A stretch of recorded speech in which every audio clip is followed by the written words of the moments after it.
सत श्री अकाल। न्यूज़ 18 पंजाब हरियाणा देख रहे सारे दर्शकों का स्वागत है। 6 बजे दी 6 वड्डियां खबरां लैके मैं विजयपाल सिंह बराड़ तुहाडे सामने हाज़र हाँ। शुरुआत करते हाँ एक वड्डी खबर तो। हुण गवर्नर की नियुक्ति दे विच सीएम की सलाह होवेगी, ये सवाल आया सी राज सभा दे विच और इसके जवाब दे विच केंद्र सरकार ने लिखती बयान दिता है कि सीएम की सलाह लई जा सकती है और सीएम की सलाह लैन दे विच कोई हर्ज नहीं है। किसी भी सूबे दे विच राजपाल दी गवर्नर की तैनाती करनी है तां ओह मुख्यमंत्री की सलाह लैके कीती जा सकती है। मशवरे की परंपरा की पालना कर सकते हाँ। यह गल केंद्र सरकार वालों लिखती रूप दे विच कही गई है।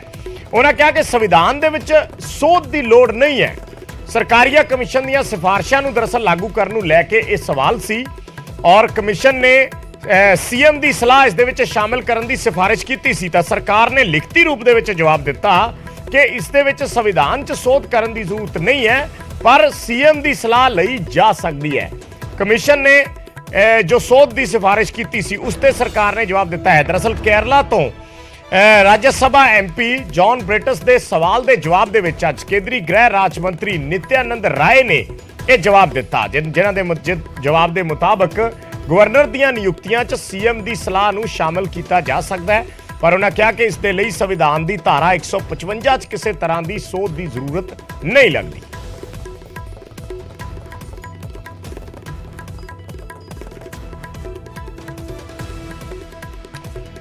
ते 1983 च केंद्र सरकार ने सुप्रीम कोर्ट के रिटायर्ड जज जस्टिस रणजीत सिंह सरकारिया की अगवाई दे विच केंद्र सूबा संबंधां ते एक 3 मैंबरी कमिशन का गठन किया। कमिशन का काम केंद्र ते सूबा सरकार विचाले सारियां व्यवस्थावां का परीखण करना ते इन्हां च जरूरी तब्दीली ते सिफारिश देना सी। इस कमिशन ने अक्तूबर 1987 च अपनी रिपोर्ट पेश की सी।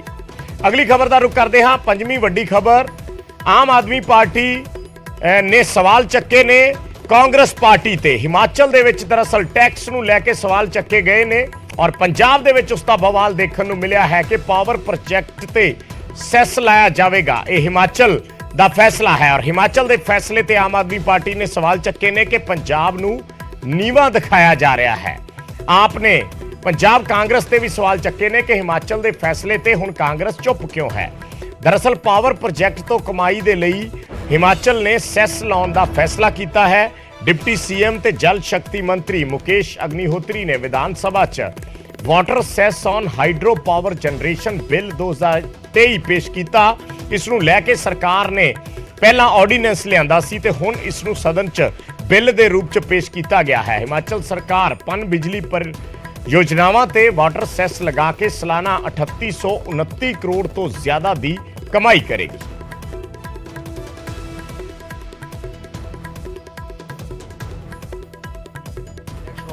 मैं आपकी अनुमति से जल विद्युत उत्पादन पर जल उपकर कानून विधानसभा में हम लेके आए हैं। अध्यक्ष महोदय, आज सुबह से ही ये बात हो रही है। हिमाचल प्रदेश पे 75,000 करोड़ रुपए का कर्जा है और हमारी वित्तीय बाध्यताओं को देखते हुए हमने दृढ़ राजनीतिक इच्छा शक्ति दिखाते हुए ये कानून हम विधानसभा में लेके आए हैं। राज्य की जो नदियां हैं और जो सहायक नदियां हैं जो उसमें पानी बह रहा है वो एक लाभप्रद स्रोत हो सकता है, उससे इनकम जनरेट की जा सकती है। और हमारे पड़ोसी राज्य उत्तराखंड ने और जम्मू कश्मीर ने जल विद्युत उत्पादन पर ऐसा कर लगा रखा है, दूसरे राज्यों में लगा हुआ है। लोग अदालतों में भी गए और अदालतों ने सरकारों का पक्ष सही माना। इसको देखते हुए वर्तमान में राज्य में 10,991 मेगावाट की स्थापित क्षमता वाली 172 जल विद्युत परियोजनाएं हैं। इन पे हम टैक्स प्रस्तावित कर रहे हैं क्योंकि हिमाचल पे कर्जा बहुत है और टैक्स बेस हमारा बिल्कुल नगण्य है। तो ऐसी स्थिति में राज्य में गंभीर वित्तीय बाध्यताओं को निपटाने के लिए हम वित्तीय संसाधन अर्जित करने जा रहे हैं और इससे लगभग जो है 4,000 करोड़ के आसपास जो है आय का प्रस्ताव हम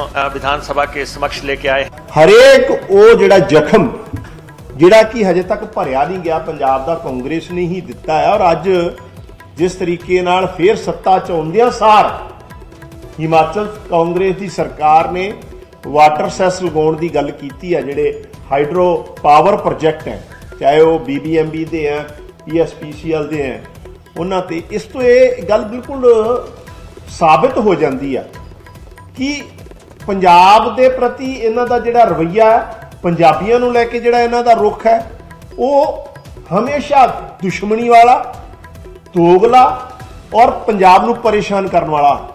बस साडा तो यह सवाल है, ਜਿਹੜੇ छोटी छोटी गल ते ट्वीट करते हैं कांग्रेस के लीडर, वो कल का कोई पुसकिया ही नहीं। प्रताप सिंह बाजवा चलो भाजपा ही है वैसे तो, क्यों नहीं जाके उन्होंने रिक्वेस्ट करते भी आ किहड़ा कम करी जाते हो तुसीं, ये किहड़ा चन्न चढ़ा रहे हो। और पंजाब के लोग इस करके इन्होंने बर्दाश्त करके राजी नहीं है। इस बिल के पिछे एक इंटरेस्टिंग तथ्य यह भी है कि इस बिल ते साइन मंत्री वालों रात के 2 बजे किए गए, रात के 2 बजे साइन किए गए मिनिस्टर वालों, कंसर्न मिनिस्टर वालों, और इसनूं अगले दिन विधान सभा च पेश कर दिता गया। अगली खबर का रुख करते हाँ। विजिलेंस की रडार ते साबका विधायक ने कल दलबीर सिंह गोल्डी नूं हुण तलब किया गया है आमदन के स्रोतों तो वध जायदाद के इल्जामां हेठ। 17 मार्च नूं विजयइंदर सिंगला तो पुछगिछ होएगी। विजयइंदर सिंगला नूं तलब किया गया है। 20 मार्च नूं कुलदीप सिंह वैद तो सवाल जवाब किए जाणगे।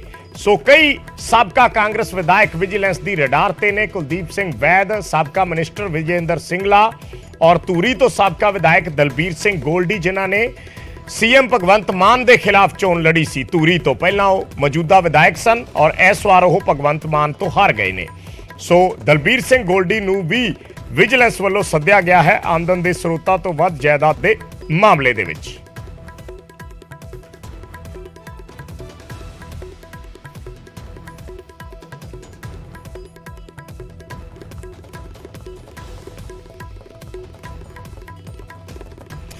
ब्रेकिंग नंबर 3 अगली वड्डी खबर। पंजाब दे विच परमानेंट डीजीपी ना होने ते केंद्रीय गृह मंत्रालय ने सवाल चक्के ने और डीजीपी दे मसले ते गृह मंत्रालय ने चिट्ठी लिख के पंजाब सरकार तो जवाब मंगया है कि मौजूदा डीजीपी जिहड़ा कोले कार्यकारी डीजीपी दा चार्ज है गौरव यादव, उन्होंने 6 महीने तो वध हो चुके ने कार्यकारी डीजीपी बने होया नूं। सो इस ते सवाल पूछा गया है MHA ministry of home affairs वालों के 6 महीने तो ज्यादा कोई कार्यकारी डीजीपी किवें रह सकता है और पंजाब सरकार ने इसके लिए पैनल क्यों नहीं भेजा, जो यूपीएससी के जरिए जिहड़ा है वो पैनल भेजा जाता है और उस पैनल दे विचों फिर एक जिहड़ा नाम है वो सिलेक्ट किया जाता है पंजाब के डीजीपी या किसी भी सूबे के डीजीपी के तौर पर जो क्राइटेरिया है डीजीपी लाउण दा। सो कई बार किसी एक डीजीपी नूं जदों सरकारां बदलदियां ने, जदों चरणजीत चन्नी मुख्यमंत्री बने कैप्टन अमरिंदर सिंह तो बाद, तो उन्हां वल्लों भी क्योंकि इस प्रोसैस नूं समा लगदा है तो तुरंत मौजूदा डीजीपी नूं छुट्टी ते भेज के कार्यकारी चार्ज दे दिता गया। उस तो बाद फिर जदों सरकार बदली, आम आदमी पार्टी आई तो जिहड़े उस वेले दे डीजीपी सी उन्हां नूं छुट्टी ते भेज के गौरव यादव होरां नूं कार्यकारी डीजीपी का चार्ज दे दिता गया। पर जो प्रक्रिया सी वो हजे तक पूरी नहीं हुई। उसनूं लैके मिनिस्ट्री ऑफ होम अफेयर्स ने पंजाब सरकार नूं सवाल पूछे ने कि पैनल भेज के डीजीपी की नियुक्ति हुण तक क्यों नहीं की गई।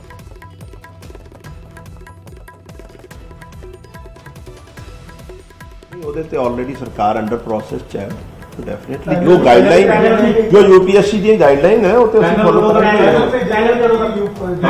ਪਰ ਜਿਹੜੀ ਸਰਕਾਰ ਨਹੀਂ ਉਹਦੇ ਤੇ ਆਲਰੇਡੀ ਸਰਕਾਰ ਅੰਡਰ ਪ੍ਰੋਸੈਸ ਚ ਹੈ, ਡੈਫੀਨਿਟਲੀ ਜੋ ਗਾਈਡਲਾਈਨ ਜੋ यूपीएससी ਦੀਆਂ ਗਾਈਡਲਾਈਨ ਹੈ ਉਹ ਤੇ ਅਸੀਂ ਫੋਲੋ ਕਰਾਂਗੇ। ਤੇ ब्रेकिंग नंबर 2 दूजी वड्डी खबर। पंजाब की कानून व्यवस्था ते कैबिनेट मंत्री मीत हेर बोले ने। न्यूज़ 18 के मैगा शो एजेंडा पंजाब दे विच मीत हेर वालों बयान दिता गया कि पंजाब पूरे देश च सब तो ज्यादा सुरक्षित है। आंकड़ियां का जिक्र कर रहे सी मीत हेर और यूपी दे नाल उन्होंने कंपेयर किया कि यूपी नालों पंजाब दे विच बेहतर कानून व्यवस्था है। यूपी का जिक्र उन्होंने किया कि साडी सरकार वेले उन्होंने कहा कि जे आंकड़े देखिए तो क्राइम घटिया है पर विरोधी जानबुझ के पंजाब नूं बदनाम कर रहे हैं। यह बयान मीत हेर वालों दिता गया। उन्होंने कहा कि बदनाम करने लई कानून व्यवस्था नूं मुद्दा बनाया जा रहा है। आपदे पैसे कमाई करते हैं, आपदी वधिया जिंदगी जिउ सकते हैं जिहड़े लोग, फिर भी सानू खतरे ने कि कदे सानू कोई थ्रैट करदा, कदे सानू कोई फिरौतियां मंगदा, कदे लॉ एंड ऑर्डर के इशू के उत्ते आके किते ना किते एक क्वेश्चन खड़ा हो जाता है। सो सरकार के सामने इस वेले सब तो वड्डी चुनौती तुसीं समझदे हो कि एक लोगों को फ्री एनवायरमेंट देना। तुसीं एनवायरमेंट मिनिस्टर हो, साह लेना तो रहना एको ही चीज़ां ने, है ना। तो फ्री एनवायरमेंट के तो तुसीं बेखौफ जिंदगी जिउ सको, सरकार इसका दावा करती है ठोक के। डॉक्टर साहब मैं विधान सभा के अंदर भी जिक्र किया, पिछले 1 साल तो जदों तो आम आदमी पार्टी की सरकार आई है ਆਪੋਜੀਸ਼ਨ ਕੋਲੇ ਨਾ ਹੋਰ ਕੋਈ ਵੱਡਾ ਮੁੱਦਾ ਕੋਈ ਨਹੀਂ, ਸਿਰਫ ਉਹਨਾਂ ਨੂੰ ਲਾਅ ਐਂਡ ਆਰਡਰ ਇੱਕ ਮਿਲ ਰਿਹਾ ਜਿਹਦੇ ਤੇ ਚਾਹੇ ਕੇਂਦਰ ਸਰਕਾਰ ਆ ਚਾਹੇ ਇੱਥੋਂ ਵਾਲੇ ਆ ਰੋਜ਼ ਜਿਹੜਾ ਬਦਨਾਮ ਕਰਨ ਦਾ ਉਹਨਾਂ ਨੂੰ ਜਿਹੜਾ ਮੌਕਾ ਮਿਲਿਆ ਹੋਇਆ, ਜਿਹਦੀ ਅਸਲੀਅਤ ਮੈਂ ਵਿਧਾਨ ਸਭਾ ਦੇ ਅੰਦਰ ਵੀ ਦੱਸੀ ਸੀ। ਆ ਮੇਰੇ ਕੋਲ ਸਾਰਾ ਡਾਟਾ ਹੈਗਾ ਆ ਪਿਛਲੇ 13 ਸਾਲ ਦਾ ਕਿ ਪੰਜਾਬ 'ਚ ਕਿੰਨੇ ਕਤਲ ਜਿਹੜੇ ਆ ਉਹ ਡੇਲੀ ਹੁੰਦੇ ਆ। ਦੇਖੋ ਕ੍ਰਾਈਮ ਅੱਜ ਤੁਸੀਂ ਅਮਰੀਕਾ ਚਲੇ ਜਾਓ ਉੱਥੇ ਕ੍ਰਾਈਮ ਨਹੀਂ ਹੁੰਦਾ, ਤੁਸੀਂ ਕੈਨੇਡਾ ਚਲੇ ਜਾਓ ਉੱਥੇ ਕ੍ਰਾਈਮ ਨਹੀਂ ਹੁੰਦਾ, ਯੂਰਪੀਅਨ ਕਿਸੇ ਦੇਸ਼ 'ਚ ਕ੍ਰਾਈਮ ਨਹੀਂ ਹੁੰਦਾ। ਆ ਪਿਛਲੇ 13 ਸਾਲ ਦਾ ਉਹ ਤਾਂ ਸਾਡੀ ਸਰਕਾਰ ਨਹੀਂ ਸੀ। 2010 'ਚ ਹਰ ਮਤਲਬ ਕਿ ਡੇਲੀ 2.48 ਮਰਡਰ ਪਰ ਡੇ ਹੈ, 907 ਕਤਲ 2010 'ਚ ਹੁੰਦੇ ਆ, 11 'ਚ 842 ਹੁੰਦੀ ਹੈ, ਫਿਰ 855, ਮਤਲਬ ਕਿ ਪਿਛਲੇ 13 ਸਾਲ ਦਾ ਰਿਕਾਰਡ ਹੈ। ਐਤਕੀ 669 ਕਤਲ 2022 ਦੇ ਵਿੱਚ ਹੋਇਆ ਤੇ ਪਿਛਲੇ 13 ਸਾਲਾਂ 'ਚੋਂ ਸੈਕੰਡ ਲੋਐਸਟ ਈਅਰ ਹੈ ਜਿਹਦੇ 'ਚ ਕਤਲ ਹੋਇਆ ਕਿ ਡੇਲੀ ਦੀ ਐਵਰੇਜ 1.83 ਹੈ। ਤੁਸੀਂ ਜਿਹੜੀਆਂ ਕਹਿ ਰਹੇ ਹੋ ਨਾ ਪੁਆਇੰਟ, ਦੋ ਗੱਲਾਂ ਤੁਹਾਡੇ ਵਿਰੋਧੀ ਜੋ ਕਹਿੰਦੇ ਨੇ, ਕਹਿੰਦੇ ਇੱਕ ਤਾਂ ਤੁਸੀਂ ਕੰਪੇਅਰ ਨਾ ਕਰੋ ਯੂਪੀ ਨਾਲ, ਉੱਤਰ ਪ੍ਰਦੇਸ਼ ਨਾਲ ਜਾਂ ਫਿਰ ਬਿਹਾਰ ਨਾਲ ਜਾਂ ਹਰਿਆਣਾ। ਅਸੀਂ ਦੇਸ਼ ਦਾ ਹਿੱਸਾ ਜੀ, ਪੰਜਾਬ ਨਾ ਕਰੋ, ਪੰਜਾਬ ਇਸ ਤਰੀਕੇ ਨਾਲ ਨਹੀਂ, ਪੰਜਾਬ ਦੇਸ਼ ਦਾ ਹਿੱਸਾ ਹੈ, ਨਹੀਂ ਦੇਸ਼ ਦਾ ਹਿੱਸਾ ਹੈ। ਮੈਂ ਦੂਜਾ ਪੁਆਇੰਟ ਉਹਨਾਂ ਦਾ ਦੱਸਦਾ। ਦੂਜਾ ਪੁਆਇੰਟ ਉਹ ਕਹਿੰਦੇ ਆ, ਮਤਲਬ ਬਹੁਤ ਸਾਰੇ ਲੀਡਰਸ ਦਾ ਇਹ ਬਿਆਨ ਹੈ, ਅੱਜ ਤੱਕ ਕਹਿੰਦੇ ਸਾਨੂੰ ਪੰਜਾਬ 'ਚ ਡਰ ਨਹੀਂ ਲੱਗਿਆ। ਕਹਿੰਦੇ ਹੁਣ ਪੰਜਾਬ ਦੇ ਵਿੱਚ ਕਹਿੰਦੇ ਅਸੀਂ ਸ਼ਾਮ ਨੂੰ 7 ਵਜੇ ਆਪਣੇ ਬੱਚਿਆਂ ਨੂੰ ਫੋਨ ਕਰਨਾ ਸ਼ੁਰੂ ਕਰ ਦਿੰਦੇ ਆ, ਕਿੱਥੇ ਹੋ, ਘਰ ਆ ਜਾਓ। ਇਹ ਹਾਲ ਹੋ ਗਿਆ ਗੌਰਵ ਜੀ। ਪੰਜਾਬ ਨੂੰ ਬਦਨਾਮ ਕਰਨਾ, ਪੰਜਾਬੀਆਂ ਨੂੰ ਡਰਾਉਣਾ, ਇਹਦੇ ਲਈ ਸਾਡੇ ਜਿਹੜੇ ਲੀਡਰ ਨੇ ਜ਼ਿੰਮੇਵਾਰ ਨੇ। ਮੈਂ ਦੱਸਦਾ ਕਿਉਂਕਿ ਪੰਜਾਬ ਨੂੰ ਬਦਨਾਮ ਕਰਨ ਲਈ ਇਹਨਾਂ ਨੂੰ ਜਿੰਨੇ ਸਾਰੇ ਪੰਜਾਬੀ ਬੈਠੇ ਆ ਇਹਨਾਂ ਨੂੰ ਲੋਕ ਮਾਫ ਨਹੀਂ ਕਰਨਗੇ। ਤੇ ਵੱਡੀ ਖਬਰ ਬ੍ਰੇਕਿੰਗ ਨੰਬਰ 1, ਬੰਬੀਹਾ ਗੈਂਗ ਵੱਲੋਂ ਪੰਜਾਬੀ ਗਾਇਕ ਜਿਹੜੇ ਨੇ ਉਹ ਟਾਰਗੇਟ ਤੇ ਰੱਖੇ ਗਏ ਨੇ ਔਰ ਪੰਜਾਬੀ ਗਾਇਕਾਂ ਦੇ ਨਾਮ ਨੇ ਬੱਬੂ ਮਾਨ ਤੇ ਮਨਕੀਰਤ ਔਲਖ। ਉਹਨਾਂ ਦੀ ਜਾਨ ਨੂੰ ਖਤਰਾ ਦੱਸਿਆ ਗਿਆ ਹੈ। ਏਜੰਸੀਆਂ ਵੱਲੋਂ ਜਿਹੜੀਆਂ ਸੁਰੱਖਿਆ ਏਜੰਸੀਆਂ ਨੇ ਉਹਨਾਂ ਵੱਲੋਂ ਇਹ ਖੁਲਾਸਾ ਕੀਤਾ ਹੈ। ਬੰਬੀਹਾ ਗੈਂਗ ਦੇ ਗੁਰਗੇ ਗ੍ਰਿਫਤਾਰ ਹੋਏ ਨੇ ਔਰ ਗੁਰਗਿਆਂ ਤੋਂ ਜੋ ਪੁੱਛਗਿੱਛ ਕੀਤੀ ਗਈ ਉਸ ਦੇ ਵਿੱਚੋਂ ਇਹ ਨਿਕਲ ਕੇ ਆਈਆਂ ਖਬਰਾਂ, ਇਹ ਖੁਲਾਸੇ ਹੋਏ 4 ਗੁਰਗੇ ਜਿਹੜੇ ਬੰਬੀਹਾ ਗੈਂਗ ਦੇ ਗ੍ਰਿਫਤਾਰ ਕੀਤੇ ਗਏ ਕਿ ਉਹਨਾਂ ਦੇ ਟਾਰਗੇਟ ਤੇ ਪੰਜਾਬੀ ਗਾਇਕ ਬੱਬੂ ਮਾਨ ਤੇ ਮਨਕੀਰਤ ਔਲਖ ਨੇ। ਇਹ ਇਸ ਪੁਲਿਸ ਪੁੱਛਗਿੱਛ ਦੇ ਵਿੱਚ, ਪੁਲਿਸ ਜਾਂਚ ਦੇ ਵਿੱਚ ਗੱਲਾਂ ਨਿਕਲ ਕੇ ਆਈਆਂ ਨੇ ਜੋ ਪੁਲਿਸ ਸੋਰਸਿਸ ਦੱਸਦੇ ਨੇ। ਇਹਨਾਂ ਤੋਂ ਹਥਿਆਰ ਤੇ ਜ਼ਿੰਦਾ ਕਾਰਤੂਸ ਬਰਾਮਦ ਕੀਤੇ ਗਏ ਸੀ। ਜੰਮੂ ਕਸ਼ਮੀਰ ਤੋਂ ਹਥਿਆਰ ਮੰਗਵਾਏ ਜਾ ਰਹੇ ਨੇ। 4 ਗੁਰਗੇ ਬੰਬੀਹਾ ਗੈਂਗ ਦੇ ਗ੍ਰਿਫਤਾਰ ਕੀਤੇ ਨੇ ਔਰ ਚੰਡੀਗੜ੍ਹ ਦੇ ਸਪੈਸ਼ਲ ਸੈੱਲ ਵੱਲੋਂ ਇਹ ਖੁਲਾਸਾ ਕੀਤਾ ਗਿਆ, ਇਹ ਪਰਦਾਫਾਸ਼ ਕੀਤਾ ਗਿਆ ਇਹਨਾਂ ਗੁਰਗਿਆਂ ਦੀ ਗ੍ਰਿਫਤਾਰੀ ਤੋਂ ਬਾਅਦ ਕਿ ਪੰਜਾਬ ਦੇ 2 ਵੱਡੇ ਗਾਇਕ ਬੱਬੂ ਮਾਨ ਤੇ ਮਨਕੀਰਤ ਔਲਖ ਇਹਨਾਂ ਦੇ ਟਾਰਗੇਟ ਤੇ ਨੇ। ਚੰਡੀਗੜ੍ਹ ਦੀ ਆਪਰੇਸ਼ਨ ਸੈੱਲ ਨੇ ਬੰਬੀਹਾ ਗਰੁੱਪ ਦੇ 4 ਐਸੋਸੀਏਟਸ ਨੂੰ ਕਾਬੂ ਕੀਤਾ, ਜਿਨ੍ਹਾਂ ਤੋਂ ਕਈ ਪੁੱਛਗਿੱਛ ਵੱਡੇ ਖੁਲਾਸੇ ਹੋਏ ਆ। ਤੁਹਾਨੂੰ ਦੱਸ ਦਈਏ ਕਿ ਇਹਦੇ ਵਿੱਚ ਕਈ ਵੱਡੇ ਖੁਲਾਸੇ ਜਿਹੜੇ ਸਾਹਮਣੇ ਆਏ, ਜਿਹਨੂੰ ਲੈ ਕੇ ਇਹਦੇ ਵਿੱਚ ਮਨੂ ਮਹਤਾ, ਅਮਨ, ਸੰਜੀਵ ਤੇ ਕਮਲਦੀਪ, ਇਹਨਾਂ ਨੂੰ ਜਿਹੜੀ ਹੈਗੀ ਹੈ ਉਹ ਇਨਵੈਸਟੀਗੇਸ਼ਨ 'ਚ ਕਈ ਚੀਜ਼ਾਂ ਸਾਹਮਣੇ ਆਈਆਂ, ਜਿਹਨੂੰ ਲੈ ਕੇ ਲਗਾਤਾਰ ਪੁੱਛਗਿੱਛ ਜਾਰੀ ਹੈ। ਤੇ ਬੱਬੂ ਮਾਨ ਤੇ ਮਨਕੀਰਤ ਔਲਖ ਦਾ ਵੀ ਨਾਂ ਸਾਹਮਣੇ ਆ ਰਿਹਾ ਕਿ ਇਹਨਾਂ ਦੀ ਰੈਕੀ ਕੀਤੀ ਜਾ ਰਹੀ ਸੀ, ਇਹਨਾਂ ਨੂੰ ਮਾਰਨ ਦੀ ਸਾਜ਼ਿਸ਼ ਜਿਹੜੀ ਹੈ ਉਹ ਕੀਤੀ ਜਾ ਰਹੀ ਸੀ। ਚੰਡੀਗੜ੍ਹ ਆਪਰੇਸ਼ਨ ਸੈੱਲ ਦੇ ਇੰਸਪੈਕਟਰ ਅਮਨਜੋਤ ਸਿੰਘ ਜਿਨ੍ਹਾਂ ਦੀ ਸੁਪਰਵਿਜ਼ਨ 'ਚ ਇਹ ਸਾਰੀ ਚੀਜ਼ਾਂ ਆਈ ਹੈ, ਉਹ ਸਾਡੇ ਨਾਲ ਉਹਨਾਂ ਨਾਲ ਗੱਲਬਾਤ ਕਰਦੇ ਆ। ਅਮਨਜੋਤ ਸਰ, ਇਹ ਜਿਹੜੇ 4 ਅਰੈਸਟ ਹੋਏ ਆ ਲੱਕੀ ਪਟਿਆਲ ਦੇ ਐਸੋਸੀਏਟਸ ਨੇ, ਇਹ ਸਾਰੇ ਲੱਕੀ ਬੰਬੀਹਾ ਗਰੁੱਪ ਚਲਾ ਰਹੇ ਨੇ। ਇਨਵੈਸਟੀਗੇਸ਼ਨ 'ਚ ਕੀ ਸਾਹਮਣੇ ਆਇਆ, ਕਿੱਥੋਂ ਗ੍ਰਿਫਤਾਰੀ ਹੋਈ ਹੈ? ਇਹਨਾਂ ਦੀ ਗ੍ਰਿਫਤਾਰੀ 2 ਅਲੱਗ-ਅਲੱਗ ਥਾਵਾਂ ਤੋਂ ਹੋਈ ਹੈ। ਜਿਹੜਾ ਸਭ ਤੋਂ ਪਹਿਲਾ ਬੰਦਾ ਫੜਿਆ ਗਿਆ ਸੀਗਾ ਉਹ ਫੜਿਆ ਗਿਆ ਸੀਗਾ ਚੰਡੀਗੜ੍ਹੋਂ ਸੈਕਟਰ 44 ਸੈਕਟਰ ਤੋਂ, ਲੇਕਿਨ ਜਿਹੜੇ 2-3 ਬੰਦੇ ਬਾਅਦ ਚ ਪਕੜੇ ਗਏ ਆ ਉਹ ਪਕੜੇ ਗਏ ਖਰੜ ਤੋਂ। ਲੇਕਿਨ ਇਹ ਚੀਜ਼ ਮੈਂ ਤੁਹਾਨੂੰ ਜ਼ਰੂਰ ਦੱਸਣਾ ਚਾਹੂੰਗਾ ਕਿ ਇਹ ਬੰਦੇ ਲੱਕੀ ਪਟਿਆਲ ਔਰ ਲੱਕੀ ਪਟਿਆਲ ਦਾ ਇੱਕ ਹੋਰ ਐਸੋਸੀਏਟ ਪ੍ਰਿੰਸ ਨਾਲ ਲਗਾਤਾਰ ਟੱਚ 'ਚ ਨੇ ਔਰ ਉਹਨਾਂ ਦੀ ਡਾਇਰੈਕਸ਼ਨ ਤੇ ਹੀ ਕੰਮ ਕਰ ਰਹੇ ਆ। ਇਨਵੈਸਟੀਗੇਸ਼ਨ 'ਚ ਕੀ ਚੀਜ਼ਾਂ ਸਾਹਮਣੇ ਆਈ ਸਰ? ਇਨਵੈਸਟੀਗੇਸ਼ਨ 'ਚ ਮੇਨ ਚੀਜ਼ ਇਹ ਸਾਹਮਣੇ ਆਈ ਹੈ ਕਿ ਜਿਹੜਾ ਸੁਰਜੀਤ ਮਰਡਰ ਹੋਇਆ ਸੀਗਾ, ਸੁਰਜੀਤ ਮਰਡਰ ਕੇਸ ਦੇ ਵਿੱਚ ਪ੍ਰਿੰਸ ਨੇ ਉਹ ਬੰਦੇ, ਇੱਕ ਜਿਹੜਾ ਬੰਦਾ ਇਹਨਾਂ 'ਚੋਂ ਗ੍ਰਿਫਤਾਰ ਹੋਇਆ ਕਿੰਮੀ, ਉਹਦੇ ਕੋਲ ਠਹਿਰਾਏ ਸੀਗੇ, ਉਹਦੇ ਕੋਲ ਲੌਜਿਸਟਿਕ ਤੇ ਰੈਕੀ ਰੁਕੀ ਦੀ ਸਪੋਰਟ ਸਾਰੀ ਉਹਨਾਂ ਨੇ ਕੀਤੀ ਸੀ। ਤੇ ਦੂਜਾ ਜਿਹੜਾ ਇੱਕ ਮੁੰਡਾ ਇਹਦੇ 'ਚ ਪਕੜਿਆ ਗਿਆ ਅਮਨ ਏਲੀਅਸ ਵਿੱਕੀ, ਉਹਨੂੰ ਪ੍ਰਿੰਸ ਨੇ ਕਿਹਾ ਸੀ ਵੀ J&K 'ਚ ਕੋਈ ਜਾਣ ਪਛਾਣ ਕੱਢੋ, ਕਿਉਂਕਿ ਸਿੱਧੂ ਮੂਸੇਵਾਲਾ ਸਾਹਿਬ ਦਾ ਬਦਲਾ ਲੈਣ ਵਾਸਤੇ ਬੱਬੂ ਮਾਨ ਔਰ ਮਨਕੀਰਤ ਔਲਖ ਨੂੰ ਮਾਰਨ ਲਈ ਕੋਈ ਵੈਪਨ ਉੱਥੇ ਆਏ ਹੋਏ ਆ। ਉਹਨਾਂ ਨੂੰ ਉੱਥੇ ਜਿਹੜਾ ਕੋਈ ਬੰਦਾ ਹੋਣਾ ਚਾਹੀਦਾ ਜਿਹੜਾ ਉਹਨਾਂ ਨੂੰ ਰਿਸੀਵ ਕਰ ਲੇ ਵੈਪਨਸ ਨੂੰ। ਤੇ ਸਰ, ਬੱਬੂ ਮਾਨ ਤੇ ਮਨਕੀਰਤ ਔਲਖ ਨੂੰ ਮਾਰਨ ਦੀ ਜਿਹੜੀ ਸਾਜ਼ਿਸ਼ ਹੈ ਉਹ ਕਿੰਨੇ ਦਿਨਾਂ ਤੋਂ ਚੱਲ ਰਹੀ ਸੀ? ਕਿਸ ਤਰ੍ਹਾਂ ਦੀ ਇਨਵੈਸਟੀਗੇਸ਼ਨ ਚੀਜ਼ਾਂ ਸਾਹਮਣੇ? ਨਹੀਂ, ਸਾਜ਼ਿਸ਼ ਦੇ ਬਾਰੇ ਨਹੀਂ ਦੱਸ ਸਕਦਾ। ਇਹ ਸਿਰਫ ਜਿੰਨੀ ਗੱਲ ਇਹਦੇ ਵਿੱਚ ਆਈ ਕਿ ਇਹਨੂੰ ਕਿਹਾ ਗਿਆ ਕਿ J&K ਦੇ ਵਿੱਚ ਤੇਰਾ ਕੋਈ ਬੰਦਾ ਹੈ ਤੇ ਜੇ ਹੈਗਾ ਤੇ ਤੂੰ ਦੱਸ, ਉਹਦੇ ਕੋਲ ਅਸੀਂ ਵੈਪਨ ਪਹੁੰਚਾਣੇ ਆ। ਇੰਨੀ ਗੱਲ ਹੀ ਸਾਹਮਣੇ ਆਈ ਹੈ। ਜਿਹੜੀ ਪਲੈਨਿੰਗ ਦਾ ਪਾਰਟ ਹੈ ਉਹ ਇਹਨੂੰ ਨਹੀਂ ਪਤਾ। ਜਿੰਨੀ ਗੱਲ ਇਹਨਾਂ ਨੂੰ ਪਤਾ ਸੀ ਵੀ ਇਹ ਜ਼ਰੂਰ ਦੱਸਿਆ ਗਿਆ ਸੀ ਵੀ ਬੱਬੂ ਮਾਨ ਨੂੰ ਔਰ ਮਨਕੀਰਤ ਔਲਖ ਨੂੰ ਮਾਰਨ ਵਾਸਤੇ ਵੈਪਨ ਜਿਹੜੇ ਆ ਉਹ J&K ਤੋਂ ਆਉਣੇ ਆ। ਸਰ ਇਨਵੈਸਟੀਗੇਸ਼ਨ 'ਚ ਕੀ ਹੋਰ ਕੀ ਰਿਕਵਰੀ?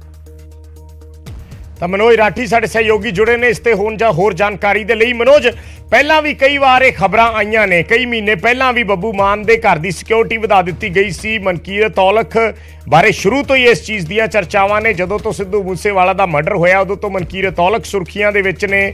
ਸੋ ਕੀ ਹੁਣ ਪੁਲਿਸ ਦੇ ਜਿਹੜੇ ਖੁਲਾਸੇ ਨੇ, ਕੀ ਇਹ ਸਿਰਫ ਸੋਰਸਿਸ ਤੋਂ ਖਬਰਾਂ ਨੇ ਜਾਂ ਵਾਕਈ ਪੁਲਿਸ ਦੇ ਕੋਲ ਕੋਈ ਪੁਖਤਾ ਜਾਣਕਾਰੀ ਹੈ ਕਿ ਵਾਕਈ ਇਹਨਾਂ ਦੋਨਾਂ ਗਾਇਕਾਂ ਨੂੰ ਵੱਡੇ ਥ੍ਰੈਟ ਨੇ?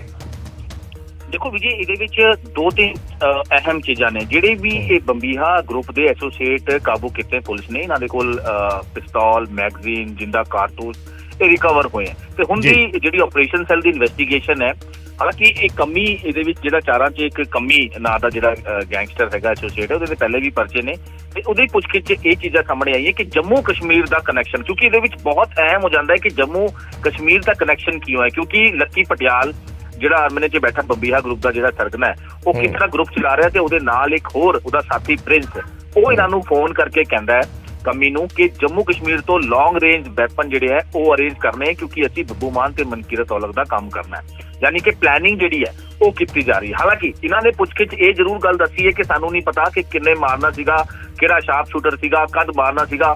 ਹਾਂ, ਇਹ ਜ਼ਰੂਰ ਹੈ ਕਿ ਪਲੈਨਿੰਗ ਕੀਤੀ ਜਾ ਰਹੀ ਸੀ। ਸਾਨੂੰ ਕਿਹਾ ਸੀਗਾ ਕਿ ਜੰਮੂ ਕਸ਼ਮੀਰ ਦੇ ਇੱਕ ਥਾਂ ਦਾ ਨਾਂ ਲਿੱਤਾ ਗਿਆ, ਉੱਥੋਂ ਅਰੇਂਜ ਕਰਨੇ ਹੈ ਕਿਉਂਕਿ ਅਸੀਂ ਇਹ ਜਿਹੜਾ ਹੈਗਾ ਪੂਰਾ ਆਪਰੇਸ਼ਨ ਕਰਨਾ ਹੈ, ਵਾਰਦਾਤ ਨੂੰ ਅੰਜਾਮ ਦੇਣਾ ਹੈ। ਇਹੀ ਤੋਂ ਹੀ ਖੁਲਾਸਾ ਜਿਹੜਾ ਹੋਇਆ ਹੈ, ਪੁੱਛਗਿੱਛ 'ਚ ਖੁਲਾਸਾ ਹੋਇਆ ਹੈ ਕਿ ਬੱਬੂ ਮਾਨ ਤੇ ਮਨਕੀਰਤ ਔਲਖ ਜਿਹੜਾ ਹੈਗਾ ਉਹ ਬੰਬੀਹਾ ਗਰੁੱਪ ਦੇ ਨਿਸ਼ਾਨੇ ਤੇ ਨੇ। ਔਰ ਜਿੱਦਾਂ ਤੁਸੀਂ ਵੀ ਜ਼ਿਕਰ ਕਰ ਰਹੇ ਹੋ, ਪਹਿਲਾਂ ਵੀ ਬੱਬੂ ਮਾਨ ਦੀ ਅਸੀਂ ਗੱਲ ਕਰਦੇ, ਥ੍ਰੈਟ ਕਾਲ ਜਿਹੜਾ ਆਈ ਹੈ ਉਹਦੀ ਸਿਕਿਉਰਿਟੀ ਵੀ ਘਰ ਦੀ ਵਧਾਈ ਗਈ ਹੈ ਮੋਹਾਲੀ ਦੇ 3B2। ਉਸ ਤੋਂ ਇਲਾਵਾ ਮਨਕੀਰਤ ਔਲਖ ਦੀ ਵੀ ਜਿਹੜੀ ਹੈਗੀ, ਪਹਿਲਾਂ ਸਿੱਧੂ ਮੂਸੇਵਾਲੇ ਦੇ ਮਰਡਰ ਤੋਂ ਬਾਅਦ ਹੀ ਕਾਫੀ ਵਿਵਾਦਾਂ 'ਚ ਮਨਕੀਰਤ ਔਲਖ ਰਿਹਾ ਹੈ, ਚਰਚਾਵਾਂ ਕਾਫੀ ਰਹੀ ਹੈ। ਤਾਂ ਕਹਿ ਸਕਦੇ ਕਿ ਹੁਣ ਜਿਹੜੇ ਖੁਲਾਸੇ ਕਰ ਰਹੀ ਹੈ ਚੰਡੀਗੜ੍ਹ ਪੁਲਿਸ, ਉਹਦੇ ਵਿੱਚ ਕਈ ਚੀਜ਼ਾਂ ਦਾ ਹੋਰ ਵੀ ਚੀਜ਼ਾਂ ਹੋਣਗੀਆਂ ਕਿ ਜੰਮੂ ਕਸ਼ਮੀਰ ਦਾ ਜਿਹੜਾ ਕਨੈਕਸ਼ਨ ਹੈ, ਉੱਥੇ ਦੇ ਜਿਹੜੇ ਲੌਂਗ ਰੇਂਜ ਦੀ ਵੈਪਨ ਦੀ ਗੱਲ ਕੀਤੀ ਜਾ ਰਹੀ ਹੈ, AK-47 ਦੀ ਗੱਲ ਕੀਤੀ ਜਾ ਰਹੀ ਹੈ ਕਿ ਪਲੈਨਿੰਗ ਕੀ ਸੀ। ਇਹ ਸਾਰਾ ਖੁਲਾਸਾ ਜਿਹੜਾ ਹੁਣ ਚੰਡੀਗੜ੍ਹ ਦੀ ਆਪਰੇਸ਼ਨ ਸੈੱਲ ਕਰਨ 'ਚ ਲੱਗੀ ਹੋਈ ਹੈ ਕਿ ਇੰਨੀ ਤੋਂ ਲਗਾਤਾਰ ਪੁੱਛਗਿੱਛ ਕੀਤੀ ਜਾ ਰਹੀ ਹੈ। ਜਿਹੜਾ ਪ੍ਰਿੰਸ ਕਰੈਣਾ 'ਚ ਬੈਠਾ ਹੈ, ਜਿਹੜਾ ਮੁਕਲ ਇੱਕ ਹੋਰ ਨਾਂ ਸਾਹਮਣੇ ਆ ਰਿਹਾ ਜਿਹੜਾ ਬੰਬੀਹਾ ਗਰੁੱਪ ਦਾ ਹੈਗਾ, ਉਹਦਾ ਵੀ ਨਾਂ ਸਾਹਮਣੇ ਆ ਰਿਹਾ ਕਿ ਉਹਦੀ ਵੀ ਕਈ ਪਲੈਨਿੰਗ 'ਚ ਹਿੱਸਾ ਸੀਗਾ। ਲੌਜਿਸਟਿਕ ਚੀਜ਼ਾਂ ਦੀ ਅਸੀਂ ਗੱਲ ਕਰ ਲਈ, ਹੋਰ ਕਈ ਚੀਜ਼ਾਂ ਦਾ ਉਹਦਾ ਖੁਲਾਸਾ ਆ ਰਿਹਾ ਤੇ ਇਹ ਪੂਰਾ ਹੁਣ ਪੁਲਿਸ ਮੁਤਾਬਿਕ ਸਾਰੀ ਚੀਜ਼ਾਂ ਦੀ ਇਨਵੈਸਟੀਗੇਸ਼ਨ ਕਰ ਰਹੀ ਹੈ। ਤਾਂ ਕਹਿ ਸਕਦੇ ਕਿ ਹੋਰ ਵੀ ਏਜੰਸੀਆਂ ਇਹਨਾਂ ਤੋਂ ਹੁਣ ਪੁੱਛਗਿੱਛ ਕਰ ਸਕਦੀਆਂ ਕਿਉਂਕਿ ਵੱਡਾ ਖੁਲਾਸਾ ਇਹਨਾਂ ਨੇ ਇੰਟਰੋਗੇਸ਼ਨ 'ਚ ਕੀਤਾ ਜੀ। ਠੀਕ ਹੈ, ਧੰਨਵਾਦ ਮਨੋਜ ਇਸ ਜਾਣਕਾਰੀ ਦੇ ਲਈ। ਤਾਂ ਚੰਡੀਗੜ੍ਹ ਪੁਲਿਸ ਵੱਲੋਂ ਜੋ ਗ੍ਰਿਫਤਾਰ ਕੀਤੇ ਗਏ ਨੇ ਗੁਰਗੇ, ਉਹਨਾਂ ਤੋਂ ਪੁੱਛਗਿੱਛ ਦੇ ਵਿੱਚ ਇਹ ਗੱਲਾਂ ਨਿਕਲ ਕੇ ਸਾਹਮਣੇ ਆ ਰਹੀਆਂ ਨੇ।